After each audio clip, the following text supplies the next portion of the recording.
नमस्कार दोस्तों,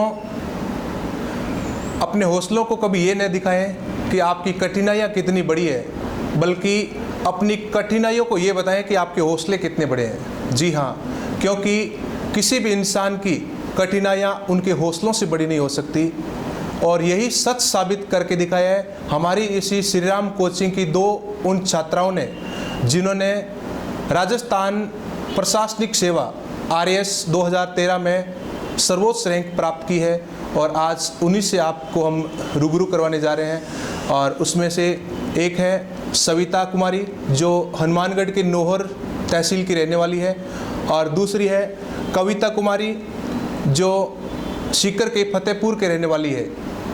तो आज हम इनसे चर्चा करते हैं क्या रहे इनकी सफलता के राज। सबसे पहले सविता के बारे में बात करते हैं। सविता, सबसे पहले तो आप हमारे छात्रों को अपना थोड़ा सा इंट्रोडक्शन दो, अपने बारे में थोड़ा बताओ। जी सर, मेरा नाम सविता है। मैं हनुमानगढ़ जिले के नौ तहसील से हूँ और वहीं से मैंने अपनी सारी पढ़ाई की है, नौ तहसील से। और यहाँ आपने किस चीज़ से आप मोटिवेट हुई कि आप कंपटीशन एग्जाम की तैयारी करने के लिए आप आई? यहाँ तो सर मैं रीट के लिए आई थी। आज से 6 महीने पहले मैंने रीट में एडमिशन लिया था। रीट के लिए आई थी। RAS 2013 में फॉर्म भरा हुआ था, तो इसका कोई टारगेट नहीं था। बस यहाँ आके और थोड़ा सा ये हुआ कि भी RAS फ्री का है, उसका भी कर लूँ साथ में। बिल्कुल। और रीट की आपने उस समय तैयारी छोड़ दी जिस समय ये कंफ्यूज था कि रीट में वैकेंसी नहीं आ रही है, सिलेबस का कंफ्यूज था कि पता नहीं फिक्स सिलेबस क्या है। उस समय आपने ये निर्णय कैसे लिया कि हम पटवार की तैयारी करें? आपने क्या सोचा कि पटवारी? मैंने 3 महीने रीट की तैयारी की, तो उसके बाद ये था कि भाई रीट का तो कुछ पता नहीं है, आना है या नहीं आना है, तो मैंने जस्ट पटवार में एडमिशन ले लिया था। पटवार में एडमिशन लिया, उसमें मुझे राजस्थान का GK और मैथ, उसके लिए मैथ मेरी थोड़ी वीक थी, उसके लिए मैंने पटवार ज्वाइन किया था। तब तक भी मुझे ये नहीं था कि मैं RAS का दूंगी या फिर कोई फिक्स नहीं था। जब इसकी डेट आई कि ये 31 अक्टूबर को पेपर होना है, तभी मैंने इसकी तैयारी शुरू की। बिल्कुल, उससे आपको फ़ायदा मिला। और दूसरा, अब हम बात करते हैं कविता कुमारी के बारे में।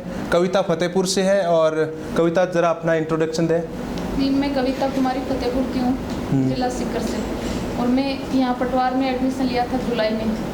और मेरा फोकस पटवार पे ही था, मेरा टारगेट पटवार ही था। 2013 में मैंने RAS का फॉर्म जरूर डाला था। 2013 में जो एग्ज़ाम हुई मैंने वो एग्ज़ाम नहीं दी थी क्योंकि मेरी तैयारी भी नहीं थी। और यहाँ आने के बाद ही मुझे लगा कि मुझे RAS प्री का एग्ज़ाम देना चाहिए।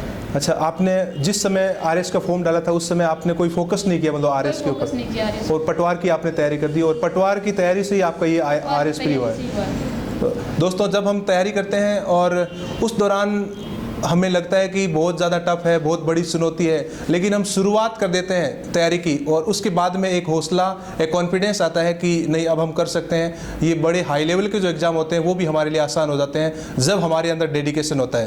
तो हम सविता कुमारी से बात करेंगे कि कौन सी उन्होंने चुनौतियाँ फेस की, क्योंकि ये एक बड़े गर्व की बात है कि हमारे समाज में महिला होने के नाते महिलाओं के ऊपर कई प्रकार की पाबंदियाँ भी होती है और उन पाबंदियों के ऊपर निजात पाकर और जब हम अपने टारगेट को प्राप्त करते हैं तो कई अड़चने भी आती है।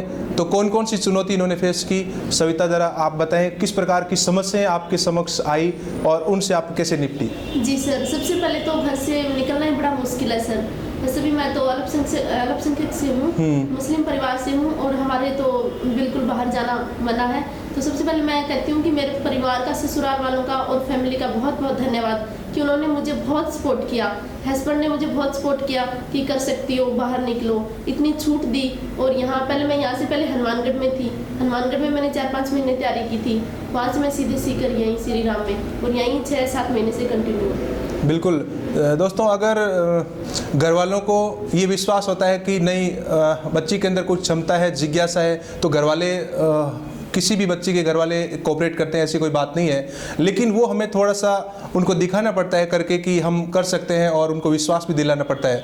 और अब हम बात करते हैं कि श्री राम कोचिंग से इन्होंने क्या क्या फ़ायदे उठाए उनके बारे में।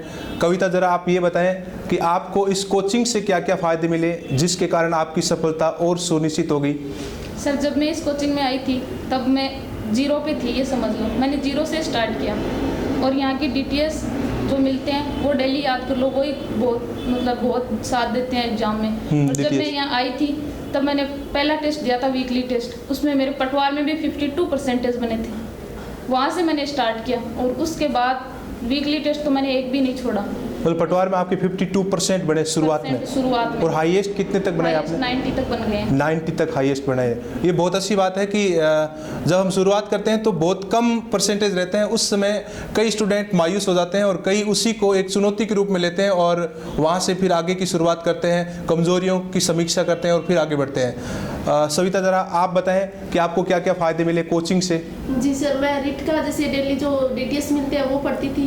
उसके अलावा यहाँ पे जो रिट का पेपर होता है हर संडे को, वो पेपर मैं हर संडे को देती थी। सबसे ज़्यादा फ़ायदा तो DTS और पेपर से, सारा जो पेपर है वो उसी से आया था। मैंने उनको तो अच्छे से याद किया था, बहुत अच्छे से मुझे सारे DTS याद थे और पेपर मैंने एक भी नहीं छोड़ा था। मैं कंटिन्यू 7-8 महीने से हर एक रीड का पेपर दे रही हूँ। हर आप रीड का पेपर दे रहे हो।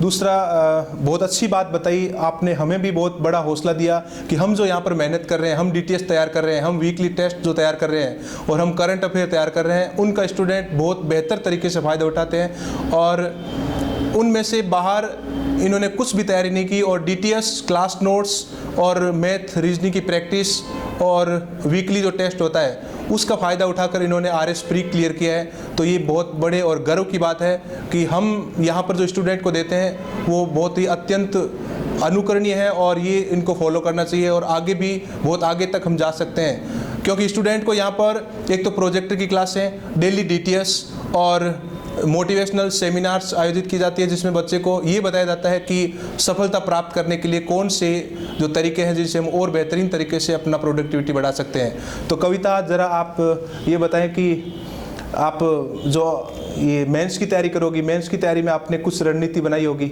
उसके बारे में ज़रा छात्रों को बताएं कि किस प्रकार से मेंस आप भी क्लियर कर सकते हैं प्री होने के बाद। सर, प्री होने के बाद मेंस के लिए थोड़ा ज़्यादा टाइम देना पड़ता है, क्योंकि प्री तो मेरी पटवार से ही होगी और सबसे ज़्यादा धन्यवाद मैं श्री राम कोचिंग को देना चाहती हूँ। उसमें पटवार में भी इतना डीपली पढ़ाया जाता है कि प्री में RS में सिलेक्शन हो गया। बिल्कुल डीपली पढ़ा, इसलिए मेंस भी आपका बहुत आसान हो जाएगा क्योंकि बेसिक अच्छी है आपकी। हाँ, और अगर मेरी बेसिक अच्छी हो गई है श्री राम से, तो मैं तो मेंस में भी अगर पढ़ रही हूँ तो मैं श्री राम की साइड से नोट्स वगैरह मिलते हैं, क्लासरूम नोट्स भी श्री राम EDU पे डाले हुए हैं। अच्छा, आप ये बताओ, इंटरनेट का ज़माना है और सभी इंटरनेट का इस्तेमाल स्टूडेंट प्राय करते हैं और आजकल सबके पास एंड्रॉयड मोबाइल भी है, टैबलेट है, कंप्यूटर है और फेसबुक चलाते हैं, व्हाट्सएप चलाते हैं और आप भी नेट का इस्तेमाल करती हो। तो आपने नेट का कैसे फ़ायदा उठाया जिसके कारण आपको बड़े बड़े लाभ हुए उसमें? सर, श्री राम की वेबसाइट पे एक तो क्लासरूम नोट्स डाले हुए और करंट अफेयर्स भी डाले हुए हैं और ज़्यादातर तो मोटिवेशनल स्टोरीज है, उनको देख के भी हुआ है, उनको देख के ये लगा हम सविता आप? जैसे श्री राम कोचिंग ने टेस्ट, ऑनलाइन टेस्ट शुरू कर रखा है, तो वैसे यहाँ पे जो कोई टेस्ट ना दे सके वो ऑनलाइन टेस्ट दे सकता है। ये भी एक बहुत ज़्यादा मतलब इससे फ़ायदा होता है कि अपने ऑनलाइन टेस्ट दे।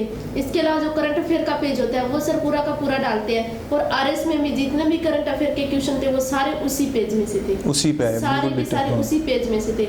यहाँ पे जो वीकली मिलता है, हर सैटरडे को मिलता है, एक पेज मिलता है करंट अफेयर का, उसी से। उसके अलावा मैंने सारे DTS और वीकली टेस्ट में बता रही हूँ आपको। बिल्कुल, तो ये बहुत अच्छी बात है कि आपको सेम टू सेम क्वेश्चन वहाँ से मिले, चाहे वो करंट अफेयर हो या DTS हो या वीकली टेस्ट हो।